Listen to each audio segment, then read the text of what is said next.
I came home expecting to hear nothing but the wind moving through the corn, maybe a few birds arguing over scraps in the ditch, the same sounds I'd grown up with my whole life. Instead, I found 48 luxury SUVs parked across my family field like they were lining up outside a football stadium, and I swear, for about 5 seconds my brain refused to believe what my eyes were looking at. If you've ever had someone treat the thing you love most like it was nothing more than empty space, then you already know the feeling that settled into my chest that afternoon. It wasn't just anger, it was something quieter, heavier, like watching a stranger walk into your house and kick their feet up on your grandfather's favorite chair. My name is Ethan Calloway, and until that Sunday, I thought I'd seen just about every kind of disrespect a small-town farmer could deal with. Our farm sits just outside Maple Creek, Indiana, about an hour from Indianapolis if traffic behaves itself, which it usually doesn't. My granddad bought the place after coming home from Korea with more determination than money. Every acre had been paid for one harvest at a time, and every fence post carried a story I'd heard 100 times growing up. My dad used to joke that the land owned us more than we owned it, and back then I laughed because I didn't understand. Now I do. People think farming is peaceful, and sometimes it is. They picture sunsets, old tractors, maybe a dog riding in the passenger seat. They don't see the bank loans, the machinery that breaks at the worst possible moment, or the nights you lie awake praying the weather forecast is wrong. You don't stay in farming because it's easy. You stay because leaving feels like betraying everyone who came before you. Things started changing about 3 years earlier when a developer bought the woods west of my property.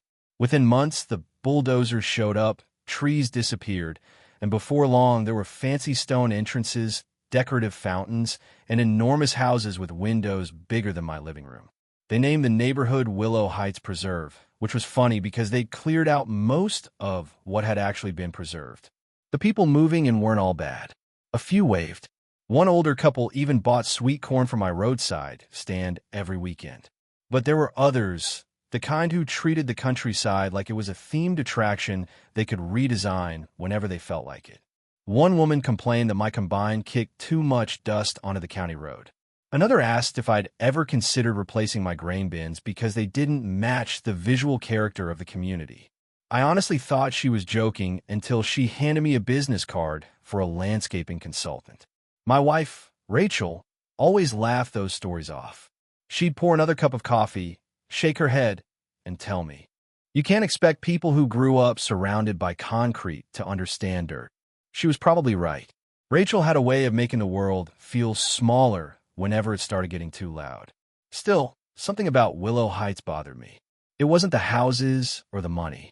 I never cared what someone drove or how big their porch was. It was the attitude, like they hadn't moved into our town, they'd arrived to improve it. There was a difference, and everybody who'd lived there long enough could feel it. The Friday before everything happened, I drove nearly 4 hours south to pick up a used skid steer from a retired farmer. The machine wasn't pretty, but it ran well, and the price was too good to pass up. We spent half the afternoon talking about crops, weather, and how kids these days thought milk came from grocery stores. By the time I loaded it onto the trailer, it was getting late, so I grabbed a cheap motel room and headed home Sunday afternoon. About 10 minutes from the farm, I noticed something strange. There was more traffic than usual for a back road. SUVs, luxury pickups, even a couple of imported sports cars, all heading toward Willow Heights. I figured maybe somebody was having a neighborhood barbecue or a charity event. It wasn't my business. Then I turned onto my gravel lane. My stomach tightened before I saw the field. The west fence was gone. Not knocked over. Not damaged by a storm. Gone cut clean through. Fresh tire tracks crossed the ditch. Gravel had been dumped across soil I'd spent months preparing, and beyond that opening I could see rows of expensive vehicles parked exactly where next spring's corn should have been growing. Music drifted across the air, kids laughed somewhere beyond the trees, and somebody was announcing raffle numbers over a loudspeaker like they were hosting the county fair. For one long moment, I didn't move. I just sat there with both hands on the steering wheel, listening to the engine idle, wondering how anyone could possibly believe they had the right to do something like this. Then I spotted a man in a bright orange safety vest waving another Escalade into my field. And that's when I climbed out of the truck. The guy barely glanced at me at first. He kept one hand on his clipboard while waving a black Range Rover toward the next row like he'd been doing it all morning. "You're going to want to pull all the way up, sir. Plenty of room over there," he called out before finally turning in my direction. He gave me the kind of once-over that says he's already decided exactly who you are. Muddy boots, faded jeans, old ball cap, just another local. "Can I help you?" he asked. I pointed toward the tire tracks cutting across my field. "Yeah, you can start by telling me why everybody's parked on my property." He frowned, looked around for a second, then shrugged like I'd asked him where the nearest gas station was. "Overflow parking," he answered. Festival attendance was bigger than expected. I nodded slowly. "That's interesting, because this isn't overflow parking. This is my farm." He smiled, but it wasn't friendly. It was the kind of smile people wear when they think you're being difficult over something unimportant. "We've already checked with the neighborhood committee," he said. "This section wasn't being used today." I almost laughed. "Not being used?" I looked down at the dirt beneath my boots. "Buddy, just because corn isn't growing here this week doesn't mean it stopped belonging to somebody." His smile disappeared. "Look, we're in the middle of an event. We really don't have time for this." I stared at him for another second, then looked past him toward families carrying caramel apples, teenagers taking selfies beside hay bales that somebody had hauled in for decoration, children running exactly where I'd planned next season's rotation crop. Nobody looked guilty. Nobody even looked curious. They honestly believed they were supposed to be there. That realization hit harder than the damage itself. You can forgive ignorance. Entitlement is a whole different animal. I took a slow breath, felt the anger settle instead of rise, and said the only thing that came to mind.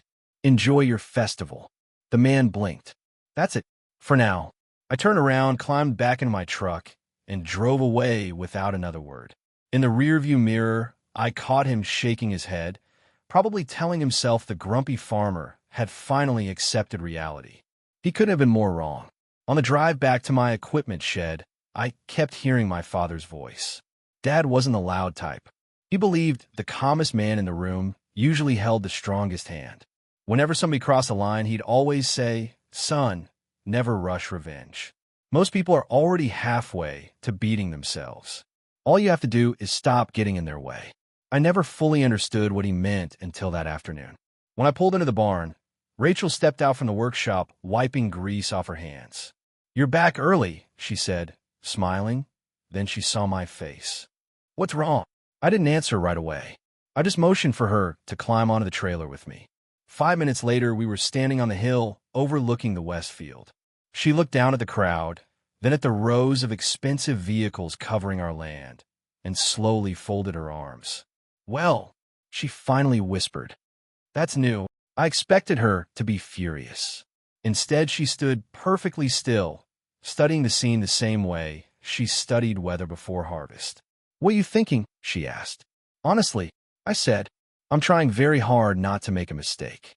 She looked over at me with that little half-smile I'd fallen in love with 26 years earlier. "Good," she said, "because the really good ideas usually arrive right after that feeling." Then she looked toward the stack of giant round hay bales sitting beside the machine shed. I followed her eyes. We didn't say another word for almost 30 seconds. We didn't need to. Sometimes a marriage gets to the point where silence becomes its own conversation. "You know," Rachel finally said, pretending to think out loud, "those bales are awfully heavy." I grinned despite myself. "About 1,400 pounds each. Must be difficult to move without equipment." "Almost impossible." She nodded once. Shame if somebody needed to get around them. Then she turned and walked back toward the house before I could answer. I laughed for the first time all day. Not because the situation was funny, because my wife had just reminded me that clever always beats loud. I climbed into the loader, fired up the diesel engine, and hooked onto the trailer, carrying 6 massive hay bales I prepared for winter feed. The machine growled beneath me as I rolled across the pasture, keeping well behind the tree line so most of the festival crowd couldn't see what I was doing. Nobody pays much attention to farm equipment in farm country. To them, I was just another piece of the scenery. The opening they cut through my fence sat at the far western edge of the field. That gap was the only place large enough for vehicles to enter, and more importantly, the only practical way for them to leave. I stopped beside it and climbed down for a second. My fingers brushed the wire they'd sliced clean through. Fresh metal gleamed where the cutters had bitten into it. Somebody hadn't made a mistake. Somebody had made a decision. That mattered. I climbed back into the loader and lifted the first bale. It settled onto the ground with a deep, solid thump that echoed across the quiet edge of the property. Then came another and another. I stacked them carefully, locking each one against the next until they formed a wall nearly 8 feet high. No rusing, no anger, just patience. About halfway through, a couple walking their dog stopped to watch from a distance. The husband nudged his wife and pointed toward me. They looked confused more than concerned. A teenage boy pulled out his phone, probably recording whatever strange thing the local farmer was doing. Nobody approached me. Nobody told me to stop. That's the funny thing about confidence. People assume you must have a reason. By the time I placed the final bale, the opening had completely disappeared behind a wall of tightly packed hay. I shut off the loader and listened.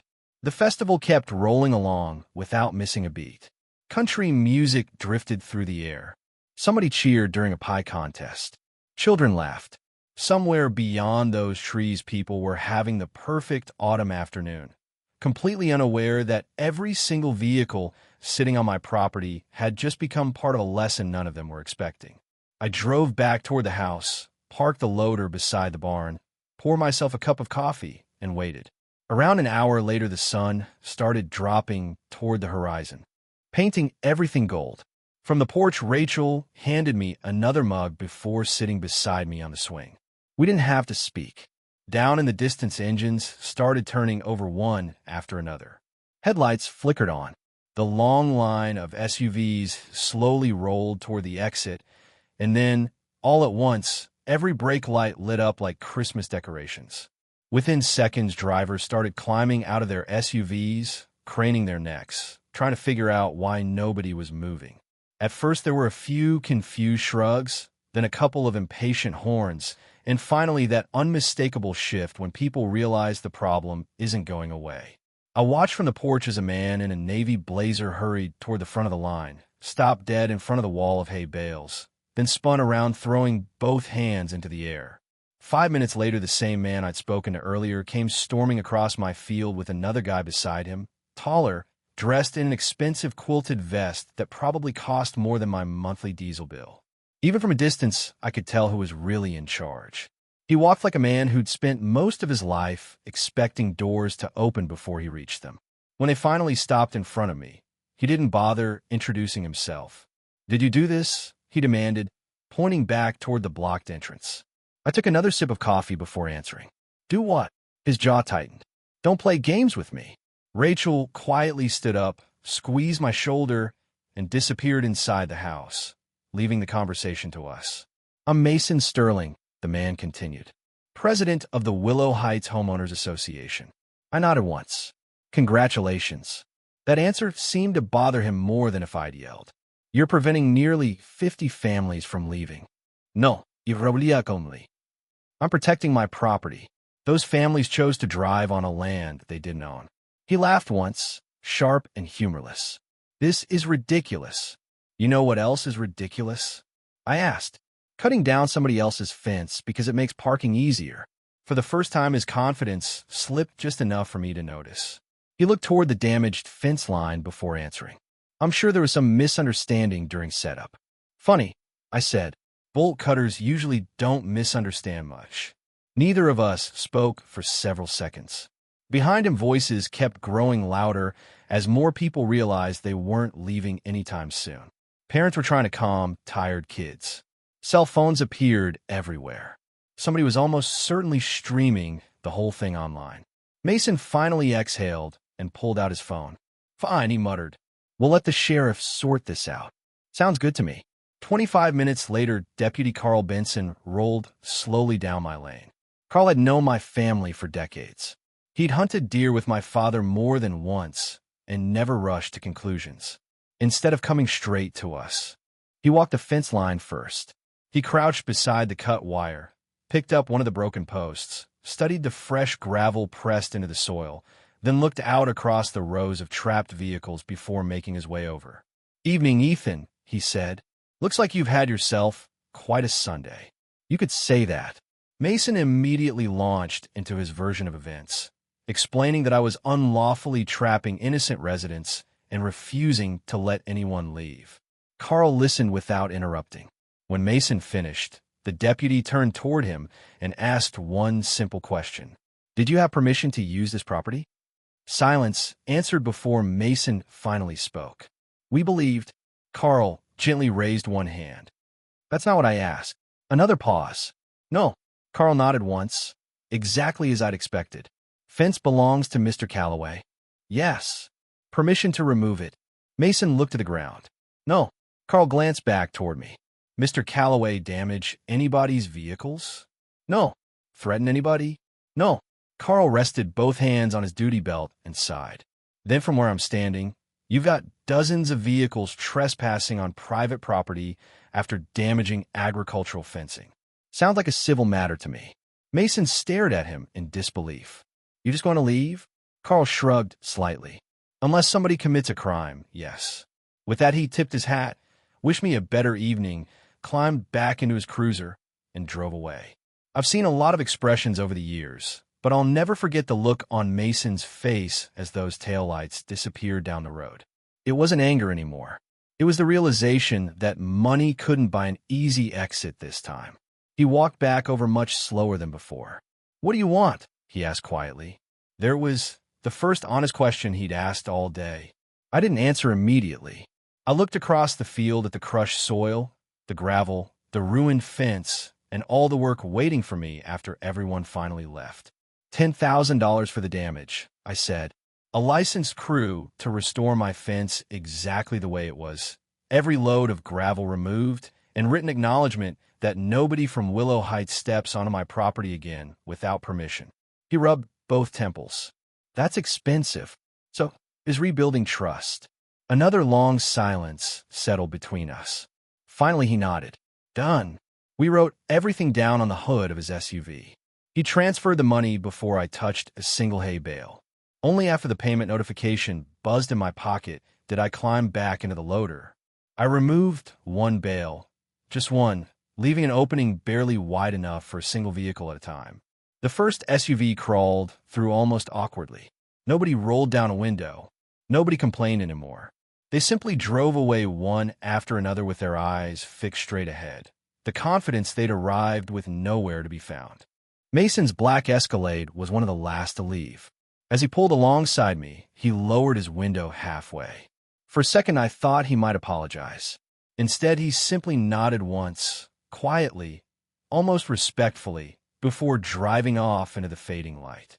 When the last taillights disappeared beyond the hill, the silence finally returned. Real silence, the kind I'd expected when I came home that afternoon. Rachel walked back onto the porch and slipped her hand into mine.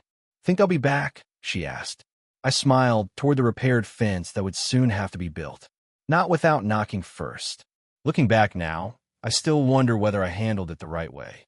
I never touched a single vehicle. I never raised my voice. I never threatened anyone.